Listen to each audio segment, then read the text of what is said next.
Are these hits getting out of control? Who are the candidates for Coach of the Year? And what about Rookie of the Year? Joe and Jeremy field a fan's question.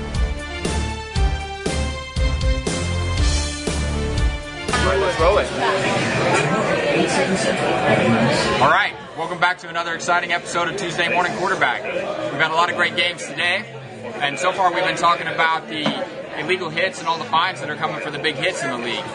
How do you feel about all that, Joe? I feel right now it's getting to the point where it's just ridiculous. These guys are getting $100,000, $50,000 fines. You got to find something that works, though.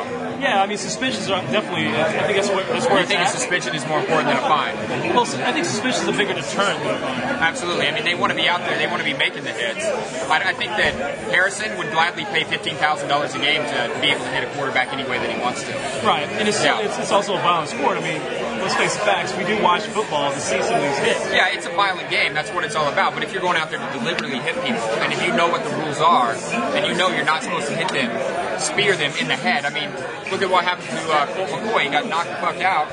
And I'm always wondering, why the hell are people hitting people with their hands anyway? I mean, all the body parts you can hit somebody with? It does as much damage to the hitter as it does to the hittee. It's just plain stupid. I mean, these guys aren't using their head, and the NFL really has to treat them like teenagers and get in there and say, this is not the way that you're supposed to do this, right? But, there was a hit today. Tom Brady was in the middle of a slide. They come in, hit him. I didn't think that should even be a penalty.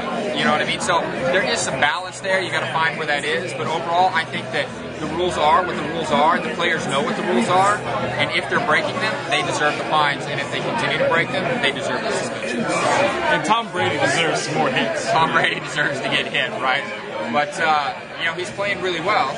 And speaking of the Patriots, we need to talk about the Coach of the Year, right?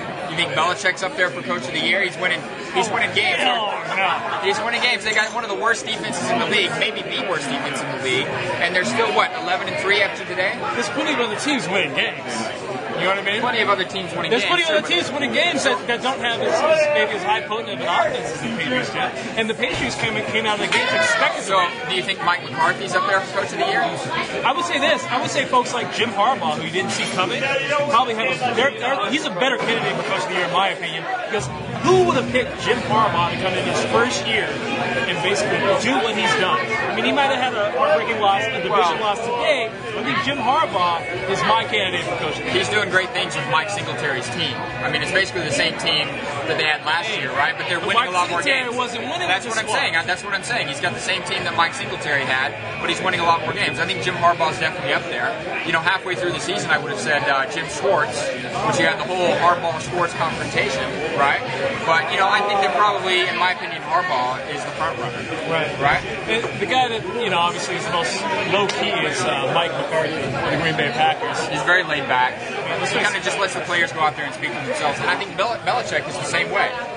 I think Belichick and McCarthy probably aren't getting enough credit as coaches. I think Jim Harbaugh's come in and he's done some great things.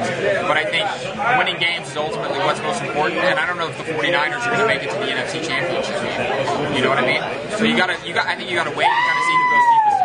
Really? I mean, I think the 49ers have a chance to go to the NFC Championships right now out of the NFC. They have a chance, but I don't think they're going to make it. I don't think they have a potent enough offense. Right? How about Rookie of the Year? What do you think? Has Cam Newton got it locked up?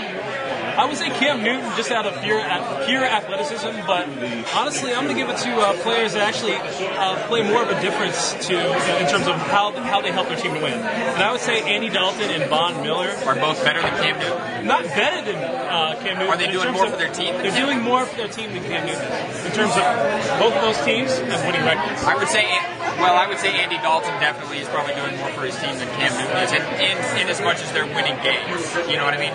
But Andy Dalton's not having to take it all on his back, and maybe that's where some of the balance is. Cam Newton is trying to do too much.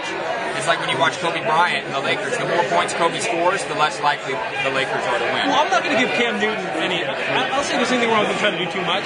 It's just what happens is that why isn't his defense stepping up in terms of like, you know what I mean?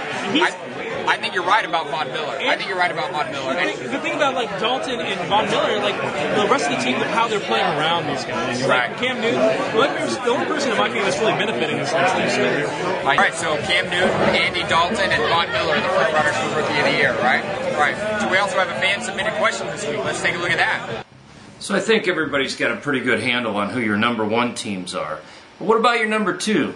Huh, Joe and Jeremy? Go Bears! All right, so second favorite team. What would be your second favorite team, Joe? You'd be surprised. This is a question that nobody really ever asked me, but I've always cheered for the Philadelphia Eagles clandestine. That's ugly, dude. Yeah, I don't know. Like when I was younger, I was a big Randall Cunningham fan. I followed Randall their progress. Cunningham? Yeah, I was a Randall Cunningham fan, and I followed their progress since. You know, and I don't know, I like the colors. Yeah. It sounds really corny, but yeah. I've never been an Eagles fan. That was like sacrilege in my house growing up.